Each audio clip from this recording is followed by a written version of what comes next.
আসসালামু আলাইকুম। 1 million overseas বিডির পক্ষ থেকে সবাইকে জানাই শুভেচ্ছা এবং অভিনন্দন। আশা করি সবাই ভালো সুস্থ আছেন। আ আজকের ভিডিও থাম্বনেল দেখে বুঝতে পারছেন আজকে আমাদের ভিডিওটি হচ্ছে ভিয়েতনাম নিয়ে। ভিয়েতনামে আমাদের কাজের খুব ভালো অপরচুনিটি আছে। আমরা ২ ধরনের ওয়ার্কার নিয়ে কাজ করছি। একটা হচ্ছে জেনারেল ওয়ার্কার, আরেকটা হচ্ছে স্কিল ওয়ার্কার। স্কিল ওয়ার্কার কারা? যারা হচ্ছে সুইংয়ের কাজ জানেন, আপনারা বিভিন্ন গার্মেন্টস ফ্যাক্টরিতে কাজ করেন, সুইংয়ের কাজটা অন্ততপক্ষে জানেন। তাদের জন্য সুবর্ণ সুযোগ। সুইংয়ের কাজটা করলে ওইখানে যাওয়ার পর আপনার স্যালারিটা হচ্ছে ভালো একটা স্যালারি আর্ন করতে পারবেন। আর ভিয়েতনামে যেই স্যালারিটা হয় সর্বনিম্ন আপনি ওভারটাইম ছাড়া যারা জেনারেল ওয়ার্কার তারা ৪০,০০০ টাকার মতো উঠাইতে পারবেন। আর যারা হচ্ছে আপনার স্কিল ওয়ার্কার সুইংয়ে কাজ করবেন, তারা ওভারটাইম ছাড়া হচ্ছে ৫০,০০০ টাকা ইনকাম করতে পারবেন। ওভারটাইমের টাকাটা আমরা ধরতেছি না। বেসিকটা বলাই হচ্ছে ভালো। ওভারটাইমের টাকাটা বললে এটা কেমন না? সেটা আপনার কষ্ট অর্জিত উপার্জন। ভিয়েতনামে আমাদের সময় লাগে হচ্ছে ৪ মাস। সর্বোচ্চ সময় ৩.৫ মাস লাগে, আমরা ৪ মাস ধরে রাখবো অবশ্যই। আর যারা এই যুদ্ধ বিগ্রহের কারণে মিডল ইস্টে যাইতে পারতেছেন না, তাদের জন্য হচ্ছে একটা বিপরীতমুখী অপরচুনিটি হচ্ছে এই ভিয়েতনাম। যারা মালয়েশিয়াও যেতে পারতেছেন না বা অনেকে ভিজিট ভিসায় যান, ভাই ভিজিট ভিসায় গেলে অনেক সমস্যা। যাদের সবার পরিচিত লোকজন থাকে না ব্যাকআপ দেওয়ার মতো। এখানে ধরলেই জরিমানা করে। সব দেশেই ধরবে আপনি যদি অবৈধ থাকেন। অবৈধ না থাকলে তো কেউ আর আপনার ডিস্টার্ব করবে না, তাই না? আপনার যদি ডকুমেন্টস ঠিক থাকে, আপনি ওই দেশের মানুষের মতোই সম্মান পাবেন। বিশেষ করে ভিয়েতনাম, যারা মালয়েশিয়া যেতে পারছেন না, মালয়েশিয়ার মতো একটা উন্নয়নশীল দেশে যেতে চান, অবশ্যই যোগাযোগ করেন আমাদের সাথে। আমরা ভিয়েতনাম নিয়ে এখন কাজ করতেছি প্রসেসিংয়ে। প্রসেসিং সময় ৩.৫ থেকে ৪ মাস। ডকুমেন্টস লাগবে অবশ্যই মেডিকেল আপনার নিজের করতে হবে নিজ খরচে। পুলিশ ক্লিয়ারেন্স 100% লাগবে, কারণ পুলিশ ক্লিয়ারেন্স করতে হইতো না যদি আমরা এখানে যাওয়ার পর আপনাদের টিআরসির জন্য অ্যাপ্লিকেশন না করে দিতাম। যেহেতু টিআরসির জন্য অ্যাপ্লিকেশন করতে হবে এবং ২ বছরের চুক্তি থাকবে এবং টিআরসিটাও ২ বছরের মেয়াদ থাকবে, সেক্ষেত্রে আপনাদের অবশ্যই পুলিশ ক্লিয়ারেন্সটা করতে হবে, মাস্ট। এটা মাস্ট বললে ভুল হবে, মাইপি। তো পাসপোর্টও আপনার থাকতে হবে। আমাদের বয়সের সময়সীমা হচ্ছে ভিয়েতনামের জন্য, আবার বলছি, আমাদের ভিয়েতনামের জন্য বয়স সময়সীমা হচ্ছে ১৮ বছর থেকে নিয়ে ৪৫ বছর পর্যন্ত।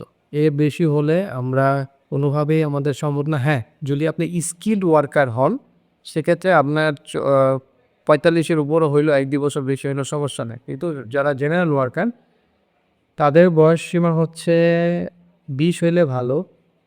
হ্যাঁ, তবে আমরা ১৮ থেকে ৪৫।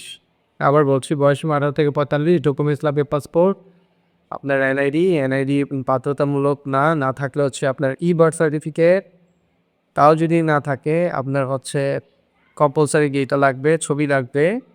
ছবিটা দিবেন হচ্ছে আপনার পাসপোর্ট সাইজ ছবি, হোয়াইট ব্যাকগ্রাউন্ড, অবশ্যই শার্ট পরে ছবিটা তুলবেন সুন্দরভাবে, ল্যাব প্রিন্ট হইতে হবে এবং ম্যাথ পেপারে হইতে হবে পুলিশ ক্লিয়ারেন্স। এগুলো হচ্ছে গুরুত্বপূর্ণ ডকুমেন্টস। এগুলো দিয়ে আপনার অ্যাপ্লিকেশন করবেন, ইনশাআল্লাহ ৩.৫ থেকে ৪ মাসের মধ্যে আপনার ফ্লাইট পৌঁছে দেবে ইনশাআল্লাহ। যেহেতু কুয়েত, কাতার, বাহরাইন এইসব জায়গায় যুদ্ধ চলছে এবং চলতেই থাকবে মিডল ইস্টগুলোতে, সেদিকে আপনারা মুভ না করে বিকল্প ধারায় আপনারা এখানে মুভ করতে পারেন। ২০২৬ সাল থেকে এখন এই মুহূর্তে ভিয়েতনামে এই কিছুদিন যাবৎ ওয়ার্ক পারমিট ইস্যু করা হচ্ছে। আগে আমি এখন দেখতে পারতেছি অনেকে এটা নিয়ে এক করে না। এর কারণ একটাই, সেটা আগে হচ্ছে ট্যুরিস্টে নিয়ে মানুষকে ছাইড়া দিত অথবা ভিজিটে নিয়ে মানুষকে ছাইড়া দিত। মানুষ অব্দি যাওয়ার জন্য কী করবে? তারা না বুঝে না শুনে চলে যায়। এবং আরেকটা হচ্ছে বিজনেস ভিসা থাকতো, তার মেয়াদ থাকতো ১ বছর, ১ বছর টিআরসি পেত।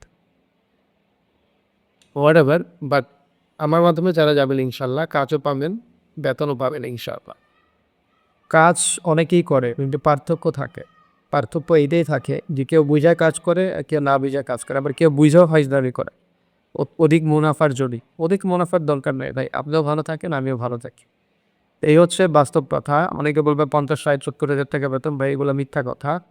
আর ভিয়েতনামের ডিউটি সর্বনিম্ন হয়ে থাকে ১০ ঘন্টা, ৮ ঘন্টা সিস্টেম নাই মালয়েশিয়ার মতো। মালয়েশিয়াও কখনো ৮ ঘন্টা ডিউটি, অফিসিয়াল ডিউটি ছাড়া ৮ ঘন্টা হয় না।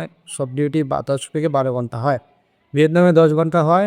বাকি যে ডিউটি করবেন ওভারটাইম হিসাবে আপনার অ্যাড করা হবে। তো যারা ভিয়েতনাম যাইতেছেন আর দেরি কেন দ্রুত আমাদের অফিসে এসে পড়েন। আমাদের অফিসের নাম হচ্ছে ইসমান ইন্টারন্যাশনাল। আপনারা সরাসরি আমাদের অফিসে এসে পড়বেন। আমাদের অফিসটা হচ্ছে হাজারীবাগ কোম্পানিঘাট সংলগ্ন। আপনারা যারা হাজারীবাগ কোম্পানিঘাট আসবেন আমাদের ফোন দিলে হচ্ছে বাকি অ্যাড্রেসটা বলে দিবে ও ভিডিও ডিসক্রিপশনে আমাদের ফুল ডিটেইলস অফিসের অ্যাড্রেস থাকবে, আপনারা সরাসরি এসে পড়বেন। এবং আমরা কাজগুলো সরাসরি করি, আমরা কোনো এজেন্টের মাধ্যমে। আর এই ভিয়েতনামের কাজ করতে পারে এজেন্ট দরকার হয়। এমনিতেই কম কাজ করতেছি। আপনি চাইলে আপনারাও কাজ করতে পারবেন যদি কাজ বোঝেন, কাজ জানেন এবং কোম্পানির সাথে আপনাদের ভালো একটা সুসম্পর্ক থাকে। তো আজকের মতো ভিডিওটা এখানে শেষ করতেছি। আপনারা যারা যাইতে চান এবং এই সময়টায়, এই সংকট সময়ের মধ্যে যারা বাইরে যাইতে চান, হয় বাইরে যান তাহলে বাংলাদেশে আপনারা হচ্ছে এগ্রিকালচারাল ভিত্তিক কাজ করে এই ২ টার একটা সাইড বেছে নেন। আপনারা খুব ভালো থাকতে পারবেন সামনে এই সংকট মুহূর্তে। সবাই ভালো থাকবেন, সুস্থ থাকবেন। আল্লাহ হাফেজ। আসসালামু আলাইকুম।